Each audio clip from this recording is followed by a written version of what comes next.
Ladies and gentlemen, we are extremely pleased to welcome back Testing. Diane Sahms Guarnieri. Testing. Yeah, we are. Go for it. We got it. We're good. Hello? Yes. Okay. It's great to be back at Cafe Improv this last Saturday in April.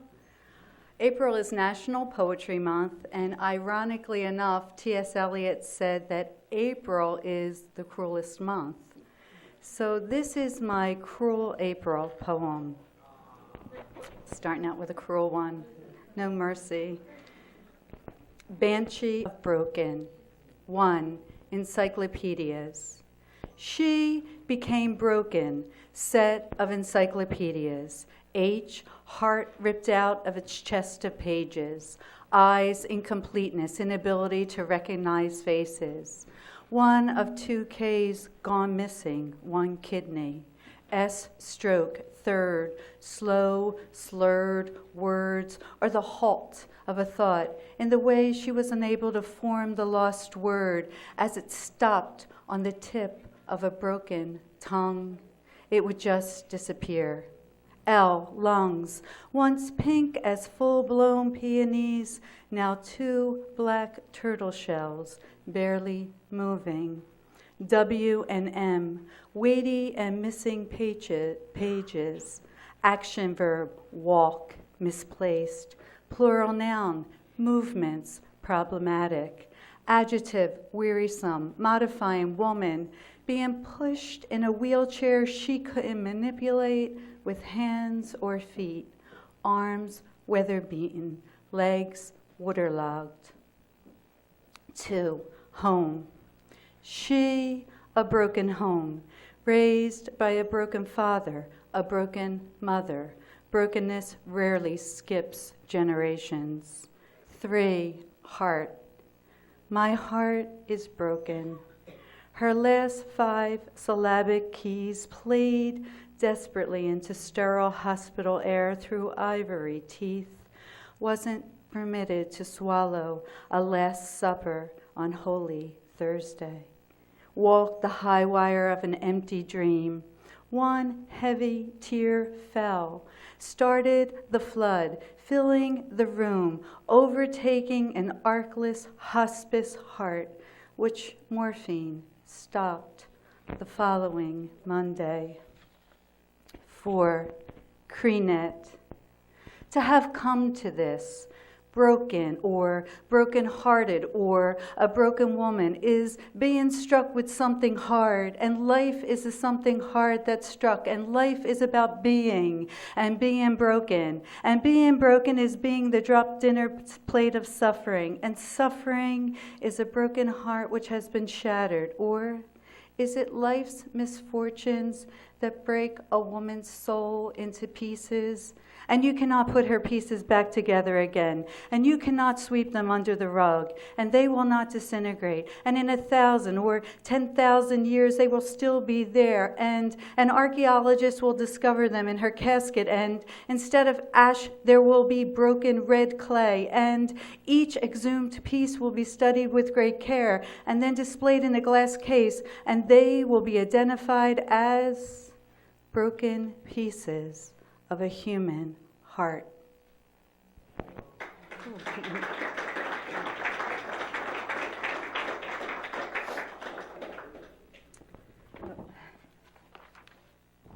So, this is the actual flower that inspired my next poem. The bush didn't bloom for the last 8 or 9 years, and my boyfriend George, he never gave up on that bush. And this past December 30th, it bloomed on the eve of his birthday. And I believe that nature and humans are connected very much, and this is definitely one of those cases. The flower's name is Camellia japonica, eve of your birthday, for George.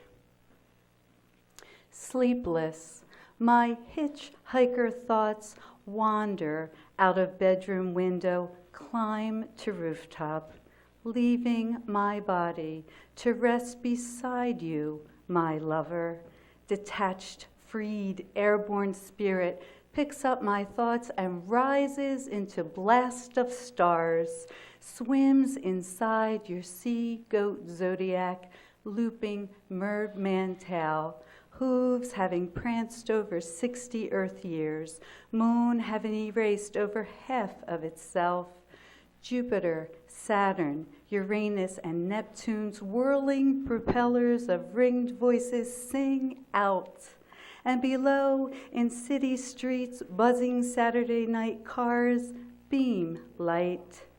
Now my spirited thoughts descend onto a full bloom cushion of December's pink Camellia japonica. I listen to its whispers, turning over a tune of two garden lovers. Camellia's lightness and floral spirit nudgingly insist that we enter through doorway's portal into your dream. Naked, I carry armfuls of areola blossoms, those of Camellia, gifts as songs, harmonizing her sweet sounds with mine, turning, rolling, petal waves of milky love to the distant colored bell of sea goats flying, ringing by.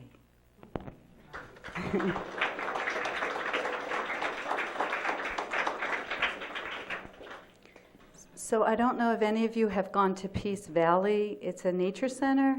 You have? Well, I saw. Yeah, it's not that far. It's like above Doylestown. So I saw my first blue heron there, and I had a moment. So this is my poem that came out of that. Blue heron, spiritual vessel. Anonymous, territorial prayerfulness, points head, bill skyward, then humbly low toward ground.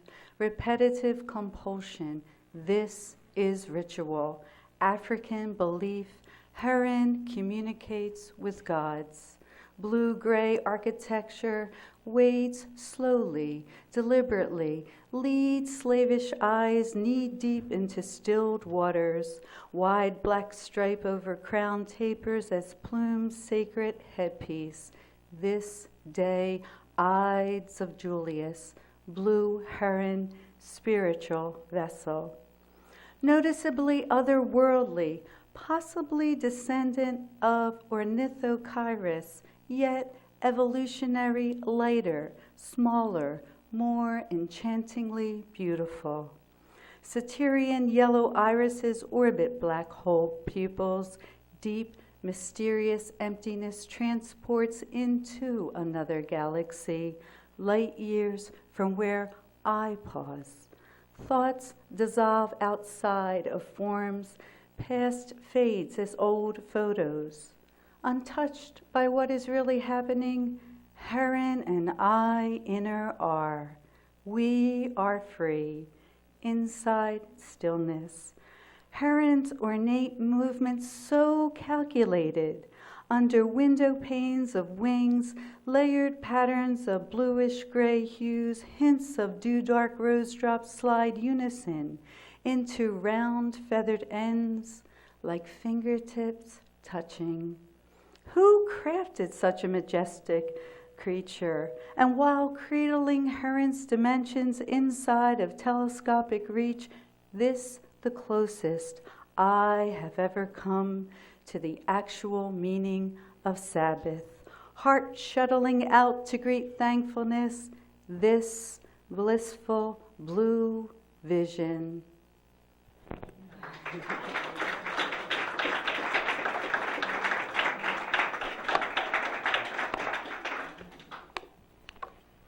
So my mouth is dry.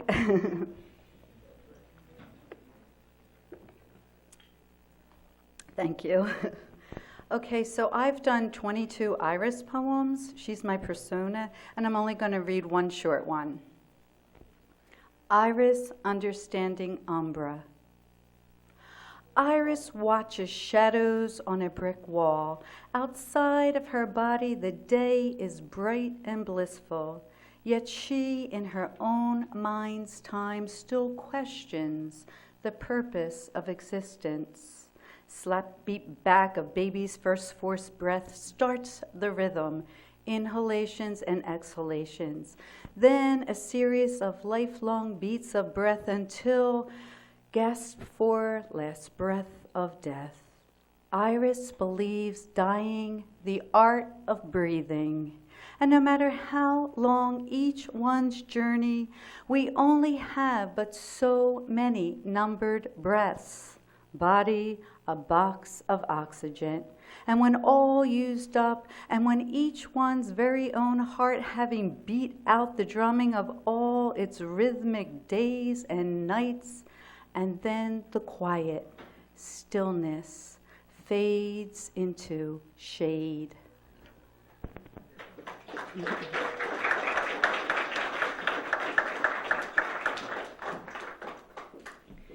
So 22 years ago, my father died on this very day, April 27th, and that was when I began my journey as a poet. My last poem is dedicated to his memory, and the title and repetitive lines are the very words he spoke to me in a dream 10 years after he died. And the words are, as long as a heart is beating, someone is always alive. As long as a heart is beating, someone is always alive. Though I want to believe in resurrection, Father, does your heart still beat inside of mine? Words you delivered to me a decade after you died, and although there may be truth in soul's transmigration, as long as a heart is beating, someone is always alive. Words you were telling me as if you had safely arrived. Death, not death, but a continuum, a thin veiled partition. Father, does your heart still beat inside of mine? Yes, it was there inside a small space within dream's eye, where I looked up and you spoke illumination. As long as a heart is beating, someone is always alive. Embracing, I sang, he's alive, he's alive, he's alive, in waltzing harmony. Yet questioning, Father, does your heart still beat inside of mine? Through doubting clouds shone shafts of slanted light, love's pulsation and peaceful synchronization. As long as a heart is beating, someone is always alive. Father, your heart still beats inside of mine. Thank you. Thank you, Cafe Improv. Diane Sahms Guarnieri. Thank you so much. This Cafe Improv happens on the fourth Saturday of every month. Thank you so much. You have books, I noticed, on the merch table. Your latest book is called? The Handheld Mirror of the Mind. Very good. Thank you very much.